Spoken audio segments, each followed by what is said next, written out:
আমার মনে হয় না পাওয়ার থেকে পেয়ে হারানোর যন্ত্রণা বেশি কষ্টদায়ক। আমি ছোটোবেলা থেকে যেই জিনিসগুলো খুব করে চেয়েছি, কখনো কখনো হয়তো সেগুলো পাইনি, কিংবা কখনো কখনো হয়তো পেয়েও হারিয়ে ফেলেছি, ধরে রাখতে পারিনি। আমি জানি না ভগবান আমাকে কোন ভুলের শাস্তি দিচ্ছে। আমি শুধু ভগবানের কাছে একটা কথাই জানতে চাই, যদি তুমি আমার কাছ থেকে কেড়েই নেবে তাহলে আমায় দিচ্ছ কেন? দিও না, তাহলে হয়তো এতটা বেশি কষ্ট পাবো না আমি। মাত্র 2-3 ঘন্টার মধ্যেই আমার অবস্থা এরকম হয়ে গেছে। আমার নিজেকে নিজেরই দেখে খারাপ লাগছে। আমি জানি না আবার শক্ত হতে পারবো কিনা, আবার উঠে দাঁড়াতে পারবো কিনা, তবে চেষ্টা করব তোমাদের সাথে নতুনভাবে ফেরার। কত স্বপ্ন ছিল এই দু চোখে, কত আশা ছিল, আজ সব এক নিমিষেই শেষ হয়ে গেল।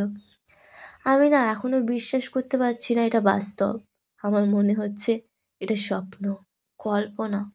আবার হয়তো ঘুম ভাঙলে সবটা ঠিক হয়ে যাবে, কিন্তু আদৌ কি সবটা ঠিক হবে?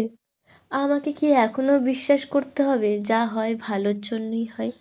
এটা আমার সাথে কোন ধরনের ভালো হলো আমি বুঝতে পারছি না, সত্যি আমি বুঝতে পারছি না। অনেক চেষ্টার পরেও আমি আমার ফেসবুক অ্যাকাউন্টটাকে রিকভারি করতে পারলাম না। তোমরা হয়তো বলে দেবে যে এটা তো কান্নাকাটি করার কি আছে, নতুন করে সবটা শুরু করতে, কিন্তু এটা যার সাথে হয় শুধুমাত্র সেই বোঝে। মাত্র কয়েক ঘন্টায় আমার অবস্থা এরকম, তাহলে ভাবো বাকি দিনগুলোতে আমার অবস্থা কীরকম হবে। নতুন করে শুরু করাটা এতটাও সহজ না। যারা সোশ্যাল মিডিয়ায় আছে, যারা ভিডিও করে, তারা জানবে। আমাদেরকে মানুষজন এতটাও চেনে না যে আমি একটা নতুন অ্যাকাউন্ট খুলবো, ভিডিও বানাবো, লাখ লাখ ফলোয়ার্স চলে আসবে, এরকমটা নয়। অনেক পরিশ্রম করেছিলাম, অনেক কেটেছি, দিন রাত এক করেছি, তারপরেও আমি ফেসবুক অ্যাকাউন্টটাকে ধরে রাখতে পারলাম না।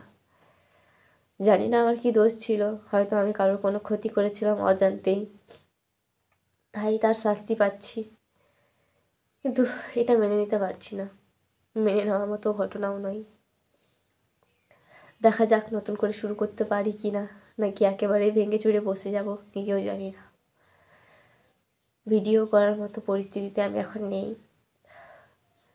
তাই জানি না আবার কতদিন ভিডিও করতে পারবো না। চেষ্টা করব খুব তাড়াতাড়ি তোমাদের সাথে ফেরার। সবাই ভালো থাকবে, আমিও চেষ্টা করব ভালো থাকার।